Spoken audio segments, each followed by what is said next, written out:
Hi friends, అంతా ఎలా ఉన్నారు? ప్లీజ్ లైక్ చేసి సబ్స్క్రైబ్ చేసి సపోర్ట్ చేయండి. స్టోరీ కూడా ఎండ్ అయిపోయిందండి. సబ్స్క్రైబర్స్ మాత్రం రాలేదు. ఎంత బ్యాడ్ లక్ పర్సన్ అండి నేను. కొంచెం గుడ్ లక్ ఇవ్వండి. Please to subscribe. Devaraj arrest నుంచి తప్పించుకున్నాడని తెలిసిన తర్వాత రుద్రప్రతాప్ మరింత అప్రమత్తంగా మారిపోతాడు. ఇంటి చుట్టూరు సెక్యూరిటీ పెంచుతాడు. హాస్పిటల్ దగ్గర కూడా మనుషుల్ని పెడతాడు. కానీ దేవరాజ్ మాత్రం ఈసారి నేరుగా దాడి చెయ్యడు. అతను ఎదురు చూస్తాడు సరైన అవకాశం కోసం. ఒకరోజు రుద్ర కోర్టు పని కోసం బయటికి వెళ్ళవలసి వస్తుంది. అవినాష్ కూడా ఆర్యన్ కేసు కోసం లాయర్ల మీటింగ్ లో ఉంటాడు. అదే సమయంలో మహి వివాన్ని చెకప్ కోసం హాస్పిటల్కి తీసుకువెళ్తుంది. అన్నీ సాధారణంగా కనిపిస్తూ ఉంటాయి. చెకప్ పూర్తయిన తర్వాత మహి వీల్ చైర్ ని నెమ్మదిగా తోసుకుంటూ పార్కింగ్ వైపు తీసుకొస్తుంది. వివాన్ సరదాగా మాట్లాడుతుంటాడు. ఇంకో 2 నెలల్లో చూడు, నేను నడుచుకుంటూ వస్తాను అని అంటాడు. మహి నవ్వుతుంది. కానీ వాళ్ళకి తెలియకుండా ఎదురుగా నిల్చున్న అంబులెన్స్ లో దేవరాజ్ మనుషులు గమనిస్తూ ఉంటారు. పార్కింగ్ దగ్గరికి రాగానే ఒక్కసారే ఒక నర్సు పరిగెత్తుకుంటూ వస్తుంది. మేడం, డాక్టర్ మీతో అర్జెంటుగా మాట్లాడాలి అట. డాక్టర్ వెంటనే పిలుస్తున్నారు అని చెప్తుంది. మహి కంగారుగా వివాన్ను అక్కడే ఉంచి లోపలికి వెళ్తుంది. 5 నిమిషాల తర్వాత తిరిగి వచ్చేసరికి వీల్ చైర్ ఖాళీగా కనిపిస్తుంది. వివాన్ ఉండడు. మహి గుండె ఒక్కసారి ఆగిపోయినట్లు అవుతుంది. వివాన్ అని అరిచి చుట్టూరు వెతుకుతుంది. అదే సమయంలో వెనక నుంచి ఒక గుడ్డ ఆమె ముఖంపై బలంగా ఒత్తబడుతుంది. మహి తప్పించుకోవడానికి ప్రయత్నిస్తుంది కానీ కొన్ని సెకండ్లలో స్పృహ తప్పి కోల్పోతుంది. పార్కింగ్ లో ఉన్న సీసీటీవీ ఫుటేజ్ కెమెరాలు కూడా ముందుగానే ఆఫ్ చేసి ఉంటాయి. కేవలం 2 నిమిషాల్లోనే మహి, వివాన్ ఇద్దరూ మాయమైపోతారు. అదే సమయంలో రుద్రప్రతాప్ ఫోన్ మోగుతుంది. తెలియని నెంబర్ నుంచి వచ్చిన కాల్ అది. కాల్ లిఫ్ట్ చేయగానే అవతల నుంచి దేవరాజ్ నవ్వు వినిపిస్తుంది. ఎలా ఉన్నావు రుద్ర అని అడుగుతాడు. రుద్రప్రతాప్ ముఖం కఠినంగా మారిపోతుంది. దేవరాజ్ అని గట్టిగా అంటాడు. నీ కొడుకు చాలా ధైర్యవంతుడు అని దేవరాజ్ నవ్వుతాడు. మహి కూడా. ఆ మాట విన్న క్షణంలో రుద్రరాజ్ చేతిలో ఉన్న ఫోను జారిపోయినంత పని అవుతుంది. వాళ్ళెక్కడున్నారు అని అరుస్తాడు. అంత తొందరపడకు అని దేవరాజ్ చెప్తాడు. ఈసారి నేను నీ డబ్బు కోసం కోసం రాలేదు. నీ బిజినెస్ కోసం అంతకన్నా రాలేదు. నీ ప్రాణం కోసం కూడా రాలేదు అని కొద్దిసేపు ఆగి నవ్వుతాడు. నువ్వు ఎక్కువగా ప్రేమించే వాళ్ళను కోల్పోతే ఎలా ఉంటుందో చూపించడానికి వచ్చాను అని చెప్తాడు. కాల్ కట్ అయిపోతుంది. ఆ క్షణంలో రుద్రముఖం రంగు మారుతుంది. జీవితంలో మొదటిసారి అతనికి నిజమైన భయం వేస్తుంది. ఎందుకంటే ఈసారి పణంగా ఉన్నది కంపెనీ కాదు, ఆస్తి కాదు, తన ప్రాణం కంటే ఎక్కువగా ప్రేమించే మహి, తన కొడుకు వివాన్. అదే సమయంలో ఒక పాడుబడిన గోడంలో స్పృహలోకి వచ్చిన మహి ఎదురుగా కట్టేసి ఉన్న వివాన్ చూసి షాక్ అవుతుంది. కానీ వెంటనే ఇంకో పెద్ద షాక్ ఎదురొస్తుంది. ఎందుకంటే దేవరాజ్ ఆమె ముందు పెట్టిన టీవీ స్క్రీన్ లో రుద్ర లైవ్ కనిపిస్తూ ఉంటుంది. రుద్రని ఒంటరిగా రప్పించాలని దేవరాజ్ చెప్తాడు. లేకపోతే మీ ఇద్దరిలో ఒకళ్ళు ఈ రాత్రి బతికి బయటకు వెళ్ళరు అని అంటాడు. దేవరాజ్ అనుకున్నట్లుగానే రుద్ర ఆ పాడుబడిన గోడానికి వస్తాడు. లోపలికి అడుగుపెట్టిన క్షణంలో అతను చూపు నేరుగా మహి మీద పడుతుంది. ఆమె స్పృహలో ఉండదు. ఒక కుర్చీకి కట్టేసి ఉంటుంది. కొద్ది దూరంలో వివాన్ కూడా చేతులు కట్టేసి కూర్చుని ఉంటాడు. డాడ్ అని వివాన్ పిలవగానే రుద్ర గుండె బరువెక్కిపోతుంది. దేవరాజ్ మాత్రం నవ్వుతూ ముందుకు వస్తాడు. ఎప్పటిలాగే వచ్చావు రుద్ర. నీకు బలహీనతలు లేవనుకున్నాను. కానీ ఇప్పుడు చూస్తుంటే నీ బలహీనతలు నా ముందు కూర్చున్నాయి అని మహిని వివాన్ వైపు చూస్తూ అంటాడు. రుద్ర కళ్ళల్లో కోపం పెరుగుతూ ఉంటుంది. వాళ్ళను వదిలే అని గట్టిగా అరుస్తాడు. లేకపోతే ఏం చేస్తావు అంటాడు దేవరాజ్. ఆ నవ్వు రుద్రలో ఉన్న చివరి సహనాన్ని కూడా చంపేస్తుంది. మహి స్పృహ లేకుండా ఉండటం, వివాన్ కట్టేసి ఉండటం, ఆ దృశ్యం చూసిన అతను కళ్ళు తిరుగుతూ ఉంటాయి. దేవరాజ్ మళ్ళీ ఏదో మాట్లాడబోతుండగా రుద్ర వీల్ చైర్ హ్యాండిల్ ని గట్టిగా పట్టుకుంటాడు. ఒకసారి అతని కాలంలో బలమైన స్పందన వస్తుంది. ఈసారి అతని ఆలోచన వీల్ చైర్ నుంచి ఒక్కసారిగా లేచి నిలబడిపోతాడు. అక్కడ ఉన్న వాళ్ళందరూ షాక్ తో అతని వైపు చూస్తారు. దేవరాజ్ ముఖంలో నవ్వు ఒక్కసారిగా మాయమైపోతుంది. అసాధ్యం అని అతను వెనక్కి అడుగు వేస్తాడు, కానీ అప్పటికే ఆలస్యం అయిపోతుంది. రుద్ర నేరుగా అతని దగ్గరికి వెళ్లి కాలర్ పట్టుకుంటాడు. ఇది నా కొడుకు కోసం అని చెప్తూ ఒక గుద్దు కొడతాడు. ఇది మహి కోసం అని చెప్తూ మరో దెబ్బ కొడతాడు. కొద్దిసేపటికే పోలీసులు అక్కడికి చేరుకుని దేవరాజుని అరెస్ట్ చేస్తారు. ఈసారి అతనికి తప్పించుకునే అవకాశం ఉండదు. అన్నీ ముగిసిన తర్వాత రుద్ర వెంటనే వివాన్ దగ్గరికి వెళ్తాడు. అతని కట్లు విప్పేస్తాడు. వివాన్ వెంటనే తన తండ్రిని గట్టిగా హత్తుకుంటాడు. ఆ క్షణంలో రుద్ర మళ్ళీ నడుస్తున్నాడని వివాన్ గమనిస్తాడు. కానీ రుద్ర వెంటనే మౌనంగా ఉండమని సైగ చేస్తాడు. వివాన్ కూడా ఏమీ మాట్లాడకుండా మౌనంగా ఉంటాడు. తర్వాత రుద్ర నెమ్మదిగా మహి దగ్గరికి వెళ్తాడు. ఆమెకి ఇంకా స్పృహ రాలేదు. జాగ్రత్తగా ఆమెను తన చేతుల్లోకి ఎత్తుకుంటాడు. మహి తల అతని ఛాతీ మీద వాలిపోతుంది. రుద్ర ఆమెను చేతుల్లో తీసుకుని గోడం బయటకు నడుచుకుంటూ వస్తాడు. వివాన్ మౌనంగా ఆ దృశ్యాన్ని చూస్తూ ఉంటాడు. కానీ మహికి మాత్రం ఏమీ తెలీదు. ఇంటికి చేరుకున్న తర్వాత కూడా రుద్ర ఆమెను గదిలోకి తీసుకెళ్లి మంచం మీద పడుకోబెడతాడు. డాక్టర్ వచ్చి పరీక్షించి ప్రమాదం లేదని చెప్తాడు. కొంత విశ్రాంతి తీసుకుంటే సరిపోతుందని చెప్తాడు. మరుసటి రోజు ఉదయం మహి నెమ్మదిగా కళ్ళు తెరుస్తుంది. ఎదురుగా రుద్ర కూర్చుని ఉంటాడు. దేవరాజ్ అని కంగారుగా అడుగుతుంది. పట్టుబడ్డాడు అని రుద్ర చెప్తాడు. మరి వివాన్ అని మళ్ళీ అడుగుతుంది. వివాన్ కూడా బాగానే ఉన్నాడు అని సమాధానం ఇస్తాడు. ఆ మాట విన్న తర్వాత మహి ప్రశాంతంగా ఊపిరి పీల్చుకుంటుంది. ఆమెకు దేవరాజు పట్టుబడ్డాడని తెలుసు, వివాన్ సురక్షితంగా ఉన్నాడని తెలుసు. కానీ ఒక విషయం మాత్రం తెలీదు. తనకి స్పృహ లేని సమయంలో రుద్ర వీల్ చైర్ నుంచి లేచి తన కాళ్ళ మీద నడిచాడని. ఆ నిజం ఇప్పటికీ రుద్ర వివాన్ ఇద్దరు మధ్య రహస్యంగా మిగిలిపోయింది. కొన్ని రోజుల తర్వాత ఇంట్లో మళ్ళీ ఆనందం కనిపించడం మొదలైంది. దేవరాజ్ కథ ముగిసిపోయింది. ఆర్యన్ బయటికి వచ్చేశాడు. వివాన్ కోలుకుంటున్నాడు. ఇంట్లో అందరూ ఊపిరి పీల్చుకుంటారు. మళ్ళీ ఇంటిని అందంగా అలంకరించడం మొదలు పెడతారు. అయితే మహి మాత్రం మరో ఆలోచనలో ఉంటుంది. మళ్ళీ ఏదైనా కార్యక్రమం మొదలు పెట్టారేమో, అన్వితారాయ్ విషయం మళ్ళీ మొదలు పెట్టారేమో. ఈ అన్వితారాయ్ని వదులుకోలేకపోతున్నాడు రుద్రప్రతాప్ అని మహి మనసులో అనుకుంటూ ఉంటుంది. కిడ్నాప్ జరిగిన తర్వాత కూడా రుద్ర అన్వితారాయ్తో ఫోన్లో మాట్లాడటం ఆమె గమనించింది. ఒక్కసారి కాదు, 2 సార్లు కాదు, తరచూ మాట్లాడుతూనే ఉన్నాడు. అయితే నేను అనుకున్నది నిజమే అని తనలో తాను అనుకుంటుంది. ఆర్యన్ కోసం మాత్రమే కాదు, నిజంగానే అన్వితారాయ్ అతని జీవితంలో అతని మనసులో ఉన్నట్టుంది అని అనుకుంటుంది. ఆ ఆలోచన వచ్చిన ప్రతిసారి మహి మనసు భారంగా మారుతుంది. కానీ రుద్రని అడిగే ధైర్యం మాత్రం చెయ్యదు.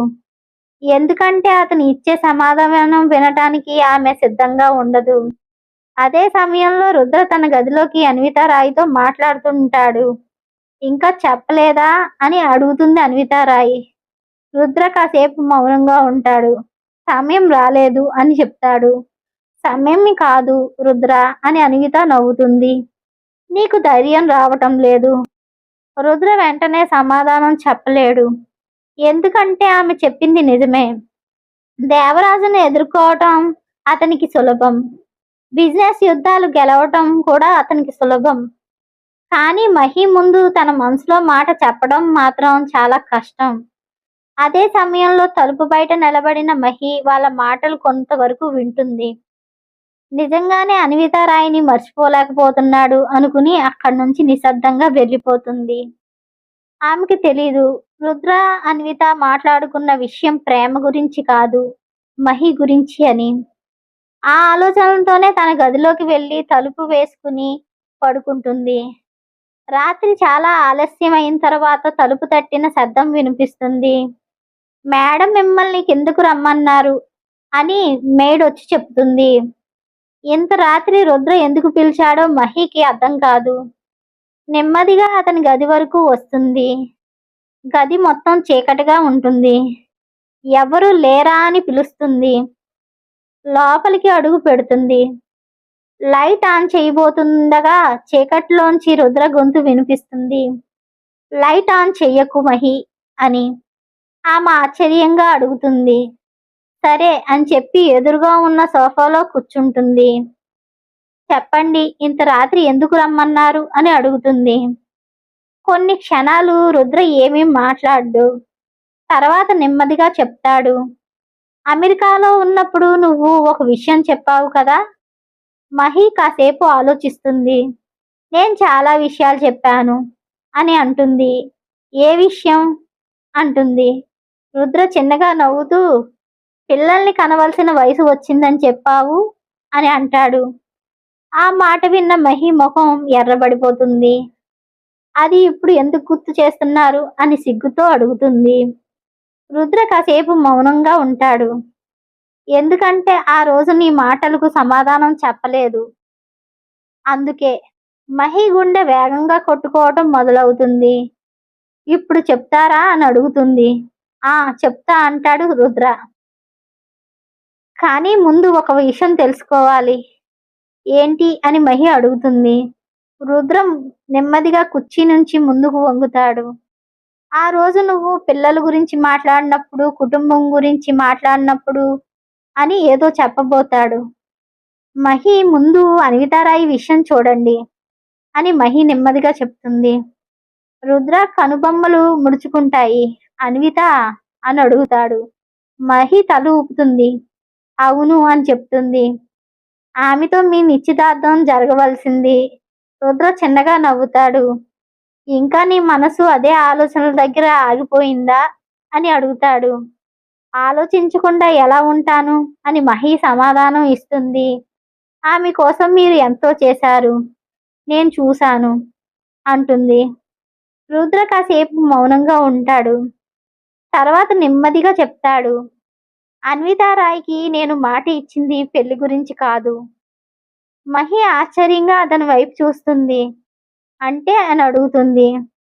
ఆమె రాజకీయ జీవితానికి సహాయం చేస్తానని మాట ఇచ్చాను అని రుద్ర చెప్తాడు. ఆమె కావలసిన మద్దతు ఇచ్చాను. ఆమె కోరుకున్న ఎంపీ సీటు కూడా కన్ఫామ్ అయ్యేలా చేశాను. నేను ఇచ్చిన మాట నిలబెట్టుకున్నాను అంటాడు. మహి ముఖంలో ఆశ్చర్యం మరింత పెరుగుతుంది. గుండె వేగంగా కొట్టుకోవడం మొదలవుతుంది. రుద్ర అని మాత్రమే అనగలుగుతుంది. ఇప్పుడు చెప్పు అని రుద్ర అడుగుతాడు. అన్వితారాయ్ ఈ విషయం ఇంక అడ్డంగా ఉందా అని. మహి చిన్నగా నవ్వి తల అడ్డంగా ఊపుతుంది. లేదు అని చెప్తుంది. ఎప్పుడో ముగిసిపోయిన కథను నేను మాత్రం పట్టుకుని కూర్చుంటాను అనుకుంటున్నారా అంటుంది. రుద్ర కూడా నవ్వుతాడు. అయితే ఇప్పుడు నా ప్రశ్నకి సమాధానం చెప్పు అని నెమ్మదిగా అడుగుతాడు. మరి నాకు నడవటం పూర్తిగా రాకపోతే అని రుద్ర నెమ్మదిగా అడుగుతాడు. ఒకవేళ నేను ఎప్పటికీ వీల్ చైర్లోనే ఉండిపోతే? మహి కొన్ని క్షణాలు అతని వైపు చూస్తూ ఉంటుంది. అది ఇప్పుడు ఎందుకు అని అడుగుతుంది. రుద్ర చిన్నగా నవ్వుతాడు. నువ్వు పిల్లల గురించి మాట్లాడావు కదా అని చెప్తాడు. అందుకనే అడుగుతున్నాను అంటాడు. ఒకవేళ నాకు సహజంగా పిల్లలు పుట్టే అవకాశం లేకపోతే అని రుద్ర అడుగుతాడు. గదిలో కాసేపు నిశ్శబ్దంగా ఉంటుంది. తర్వాత మహి నెమ్మదిగా మాట్లాడటం మొదలు పెడుతుంది. ఇప్పుడు వైద్యం చాలా ముందుకు వెళ్ళింది అని చెప్తుంది. టెస్ట్ ట్యూబ్ బేబీ అనే మార్గం కూడా ఉంది. అయినా సరే అని వెంటనే కొనసాగిస్తూ నాకు ముఖ్యమైనది అది కాదు అంటుంది. రుద్ర ఆశ్చర్యంగా ఆమె వైపు చూస్తాడు. అంటే అని అడుగుతాడు. పిల్లలు ఉండడం ఆనందమే అని మహి చెప్తుంది. కానీ పిల్లల కోసమే నేను మిమ్మల్ని ప్రేమించలేదు. నడుస్తారా లేదా, మీరు వీల్ చైర్లో ఉంటారా లేదా, మనకి పిల్లలు పుడతారా లేదా, ఇవేమీ నా నిర్ణయాన్ని మార్చవు. అయితే ఏదీ మారదు అని రుద్ర నెమ్మదిగా అడుగుతాడు. మహి చిన్నగా నవ్వుతూ, ఈ జన్మలో నేను ప్రేమించే మనిషి రుద్రప్రతాప్ మాత్రమే అని చెప్తుంది. అందుకే మళ్ళీ ఇలాంటి ప్రశ్నలు ఇంకెప్పుడు అడక్కండి.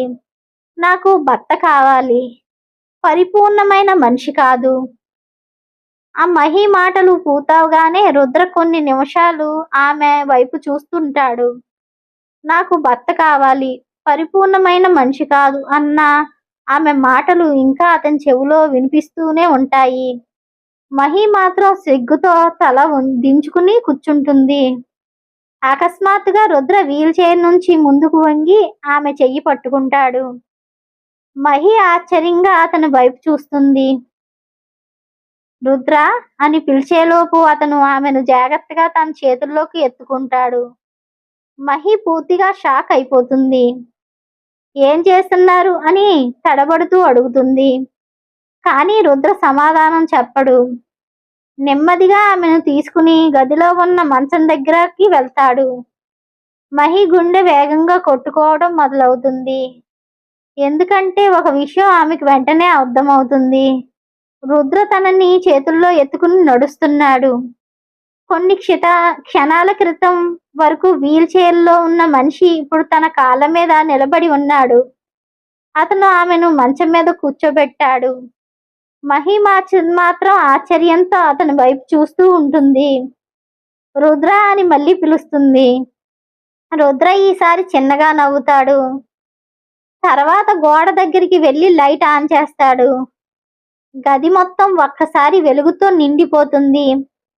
ఆ వెలుతురులో కనిపించిన దృశ్యం చూసి మహి మరింత ఆశ్చర్యపోతుంది. గది మొత్తం పూలతో అందంగా అలంకరించి ఉంటుంది.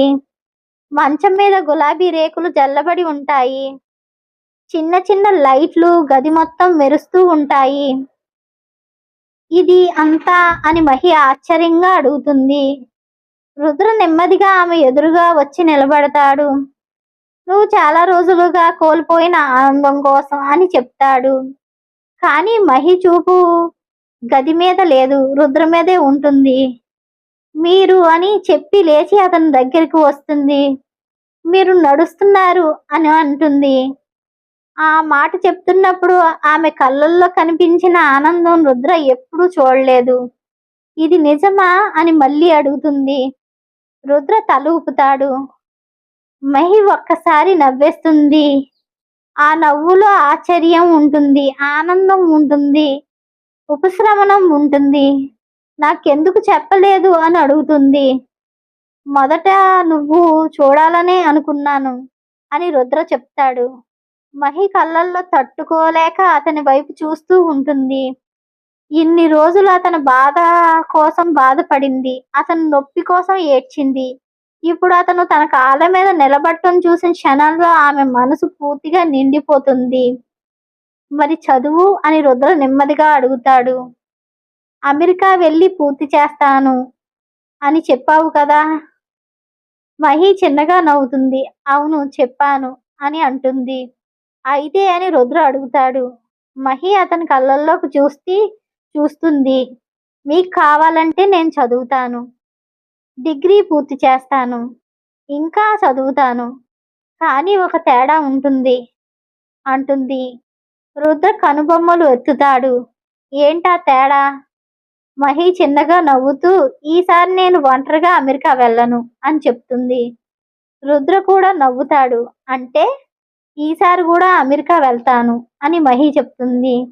కానీ మహేశ్వరిగా కాదు. రుద్ర ఆసక్తిగా ఆమె వైపు చూస్తాడు.